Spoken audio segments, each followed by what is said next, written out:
কারণ 4-5টা বুঝি যে আমি কোনো গাড়ির পথে চলেছিলাম আর 20,000 টাকা লাগে, আর এই রাস্তা চললে 5 লাখ টাকা লাগবে। আজকে সকাল 6:30টার দিক আমার আটকেছে।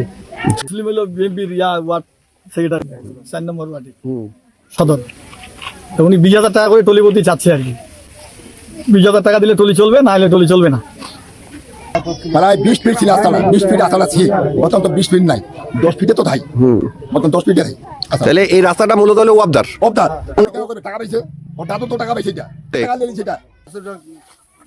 আমি 1 বছর পয়লা বৈশাখ থেকে 2025 থেকে 2026 রাস্তা ডাক নেই। ওরা আমার রাস্তার টোল দেয় না।